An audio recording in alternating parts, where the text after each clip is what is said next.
बड़ा बुलेटिन की शुरुआत बड़ी खबरों के साथ करेंगे। छत्तीसगढ़ सरकार ने लोभावन चुनाव के दौरान घोषणाओं की तो बौछार सत्ता हासिल तो कर ली, पर अब वादे निभाना शायद भूल गए हैं। आपको बता दें कि किसानों का कहना है कि छत्तीसगढ़ सरकार के वादे झूठे साबित हो रहे हैं। जहां किसान धान बेचने को दर दर भटक रहे हैं, वहीं कांग्रेस सरकार ने 20 फरवरी से धान खरीदी बंद कर दी है। वहीं मौसम ने भी अपना रुख बदल दिया है, जिसके चलते किसानों के लिए चिंता लगातार बढ़ती जा रही है। मुंगेली पहुंचे निरीक्षण अधिकारियों का कहना है कि किसानों का टोकन जारी कर धान अवश्य लिया जाएगा, और उनका कहना यह भी है कि खरीदी प्रशासन की गाइडलाइन के आधार पर ही ली जाएगी। और अब देखना यह है कि सरकार किसानों की समस्याओं का समाधान कैसे करती है। 173 किसान का माल टोकन कर चुका है और 13,500 बोरी खरीदी बाकी है। अभी कितना धान खरीदे जा चुके हैं? अभी मान ले 52,313 कुंटल 20 किलो खरीदी की। अभी स्थिति क्या है यहाँ धान के रखरखाव की स्थिति क्या है? रख रखाव अपने ढंग से तो सही ढंग से व्यवस्था किए हैं। वहीं उन किसानों का क्या होगा जिन लोगों का धान अब तक के तौल नहीं हो पाया, लेकिन शासन के अनुसार धान खरीदी बंद कर दी गई है? क्या होगा उन किसानों का? वो किसान के शासन के ऊपर है। वहीं जगदलपुर में संघ ने जिला प्रशासन के खिलाफ धरना देते हुए विरोध प्रदर्शन किया है। संघ ने आरोप लगाया कि स्वीपर भर्ती में भ्रष्टाचार हुआ है। 2014 से 849 स्वीपरों की भर्ती की गई थी, जिसमें कि जमकर फर्जीवाड़ा किया गया था। तत्कालीन प्रभारी मंत्री कवासी लखवा ने जिला प्रशासन को भ्रष्टाचार की जांच कराने का आदेश दिया था, लेकिन 1 साल बीत जाने के बावजूद अभी तक फर्जीवाड़ा की जांच नहीं की गई है। संघ के कर्मचारियों ने चेतावनी दी है कि अगर भ्रष्टाचार की जांच नहीं होती तो अनशन किया जाएगा।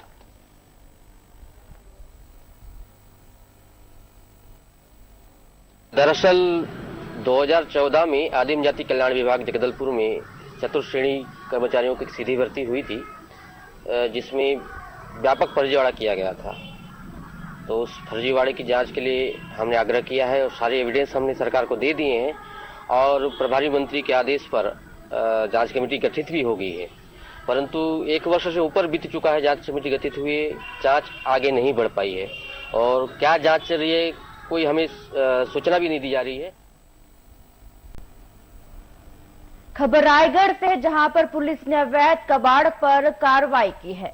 छत्तीसगढ़ के रायगढ़ में पुलिस अधीक्षक ने अवैध कबाड़, जुआ, सट्टा, शराब, गांजा पर अंकुश लगाने के लिए सख्त कार्रवाई करने के निर्देश दिए, जिसके अंतर्गत मुखबिर की सूचना पर कबाड़, लोहे, एंगल, पाइप को चोरी करके ले जा रहे आरोपियों को पकड़ा है। दरअसल ये आरोपी सामान चोरी कर बाजरापारा गेट के सामने छिपा कर रखे हुए थे और जल्द ही बेचने की फिराक में थे। पुलिस ने आरोपियों के कब्जे से लोहे का कबाड़, पाइप समेत कई सामान भी जब्त किया, जिसकी कीमत करीब 1 लाख रुपए बताई जा रही है। पुलिस ने आरोपियों को गिरफ्तार कर लिया। आरोपियों को न्यायिक रिमांड पर न्यायालय में पेश किया गया है। मुखबिर की सूचना पर थाना दुर्गेपुर द्वारा देवरी गांव में 3 लोगों के पास से तकरीबन 6 टन कबाड़ जब्त किया गया है, जो अवैध तरीके से उनके द्वारा दिशा प्लांट के चोरी करके अपने पास रखा गया था और खपाने के फिराक में थे। इस पूरे जो कबाड़ की कीमत तकरीबन 1,20,000 के आसपास इनकी कीमत होगी, और तीनों आरोपी को गिरफ्तार किया गया है। सामानों की जब्ती की गई है। 40 खबर रायपुर से, जहां पर एक महिला को ऑनलाइन खरीदारी करना महंगा पड़ गया है। जी हां, रायपुर में ऑनलाइन खरीदारी करना महिला को महंगा पड़ गया। महिला ने स्नैपडील पर ब्यूटी क्रीम का ऑर्डर दिया था, लेकिन कंपनी ने उसे डिस्टेम्पर कलर की डिब्बी थमा दी। स्नैपडील से शिकायत करने के बाद भी महिला को अभी तक रिफंड नहीं मिला है। दरअसल महिला ने स्नैपडील पर 856 रुपए की ब्यूटी क्रीम ऑर्डर की थी, लेकिन जब पार्सल आया तो उसमें ब्यूटी क्रीम की जगह 65 रुपए की डिस्टेम्पर कलर की डिब्बी निकली है। महिला के पति धर्मवीर कीर ने पूरे मामले की शिकायत स्नैपडील से की, लेकिन उसने महिला के पैसे रिफंड नहीं किए हैं। मेरे द्वारा स्नैपडील के द्वारा से कुछ सामान परचेज किया था। उस सामान की कीमत मुझे ऐसी चुकानी पड़ी कि उस सामान के बदले में मुझे कोई अन्य सामान देके चला गया। जो हमने चेहरे की कुछ क्रीम मंगाई थी, करीब 2 क्रीम के पाउच मंगाए थे, उसकी जगह हमारे को कहीं वो ऑयल पेंट होता है ना दीवारों पे लगाने वाला, उस पेंट को देके ग्राहक चला गया। इसलिए स्नैपडील जो भी ऑनलाइन शॉपिंग कर रहे हैं उससे सावधान रहे, सतर्क। नमस्कार, स्वागत है आपका साधना न्यूज में। मैं हूं आपके साथ रीनू मौर्य। बुलेटिन की शुरुआत करते हैं। छत्तीसगढ़ के जगदलपुर के कांग्रेस नेता की गुंडागर्दी का वीडियो सामने आया है, जिसमें कि कांग्रेस नेता टोल कर्मचारी की पिटाई कर रहे हैं। आपको बता दें कि पूरा मामला कल शाम करीब 5 बजे का है, जब युवा कांग्रेस नेता सौरभ आचार्य अपनी एसयूवी वाहन में जगदलपुर की ओर जा रहे थे और उसी दौरान सौरभ आचार्य बिना पैसे दिए टोल नाके से अपनी एसयूवी को निकाल रहे थे, जिससे कि उनके वाहन की टक्कर टोल नाके से हो गई। उसके बाद गुस्साए कांग्रेसी नेता ने अपने साथियों के साथ टोल कर्मचारी की पिटाई कर दी। ये पूरी घटना टोल प्लाजा में लगे सीसीटीवी कैमरे में कैद हो गई है। वहीं मारपीट से नाराज टोल प्लाजा के कर्मचारी ने कांग्रेसी नेता के खिलाफ एफआईआर भी दर्ज करवाई है। अब देखना यह होगा कि पुलिस क्या कुछ कार्रवाई करती है।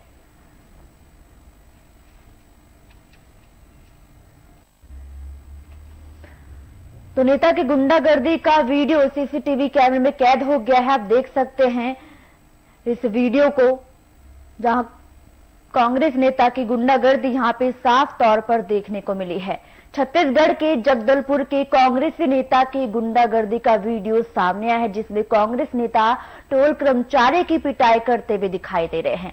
आपको बता दें कि ये पूरा मामला कल शाम करीब 5 बजे का बताया जा रहा है, जब युवा कांग्रेस नेता सौरभ आचार्य अपनी एसयूवी वाहन में जगदलपुर की ओर आ रहे थे और इसी दौरान सौरभ आचार्य बिना पैसे दिए टोल नाके से अपनी एसयूवी को निकाल रहे थे, जिससे कि उनके वाहन की टक्कर टोल नाके से हो गई। और इसके बाद गुस्साए कांग्रेसी नेता ने अपने साथियों के साथ मिलकर टोल कर्मचारी के यहाँ पे जमकर पिटाई कर दी, उनके साथ मारपीट की और ये पूरी घटना टोल प्लाजा में लगे सीसीटीवी कैमरे में कैद हो गई। अब तो आप देख सकते हैं इस वीडियो को, जिसमें कांग्रेस नेता की गुंडागर्दी का ये वीडियो वायरल हो रहा है।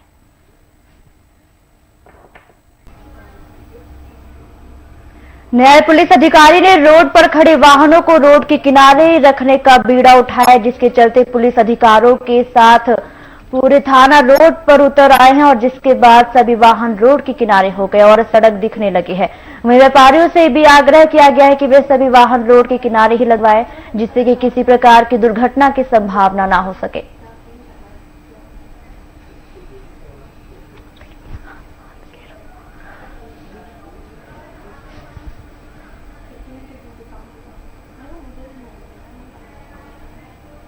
देवों के देव महादेव भोलेनाथ की उपासना का महापर्व महाशिवरात्रि को बड़े ही धूमधाम के साथ मनाया जा रहा है, जहां जगदलपुर में महाशिवरात्रि के मौके पर सभी शिव मंदिरों में भगवान शिव के दर्शन के लिए भक्तों का तांता लगा रहा।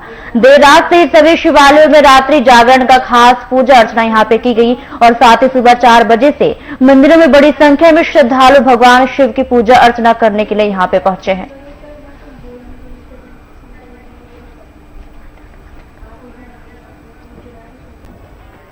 वहीं प्रदेश में अप्रैल 2013 से दिसंबर 2018 के बीच 10 लाख फर्जी राशन कार्ड से तकरीबन 11 लाख टन चावल की हेराफेरी के मामले में ईओडब्ल्यू ने जांच के बाद तत्कालीन खाद्य अफसरों के खिलाफ धोखाधड़ी और भ्रष्टाचार का केस दर्ज कर लिया है। पीडीएस में जांच एजेंसी ने करोड़ों रुपए से गोलमाल का खुलासा किया और इस पूरे मामले पर बीजेपी कांग्रेस पर बयानबाजी भी शुरू हो गई।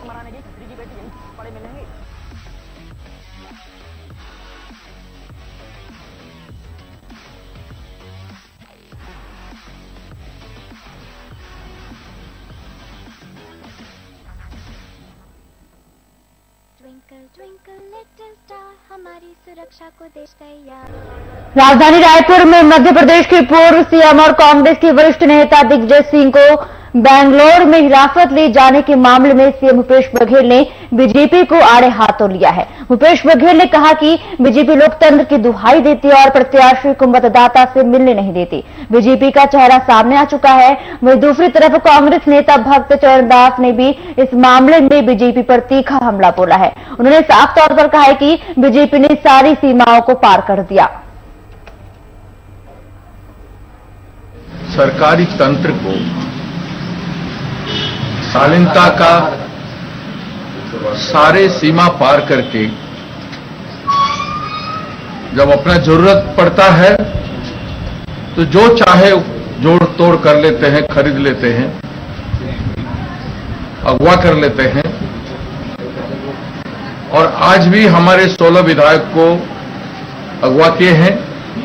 ये तो भारतीय जनता पार्टी का चरित्र है कि अब प्रत्याशी मतदाता से भी नहीं मिल सकते। इससे बड़ा मजाक और क्या हो सकता है? लोकतंत्र की दुहाई देते हैं और प्रत्याशी को मतदाता से मिलने नहीं देते। ये उनका चाल चरित्र चेहरा है भारतीय जनता पार्टी को सामने आ चुका है। छत्तीसगढ़ में आबकारी विभाग की नई पॉलिसी के मुताबिक अब रात के 11 बजे तक बार खुले रहेंगे।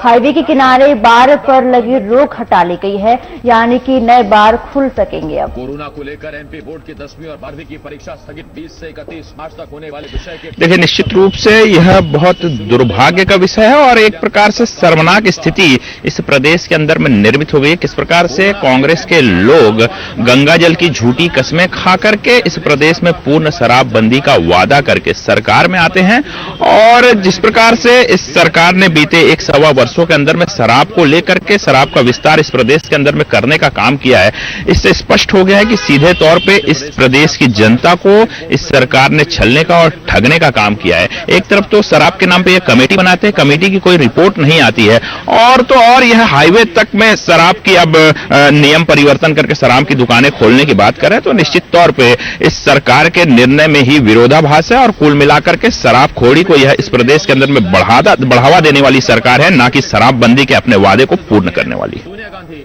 जब तक कांग्रेस अध्यक्ष से बात फिलहाल इस बुलेटिन में इतना ही। बाकी और खबरों के लिए बने रहिए साधना न्यूज के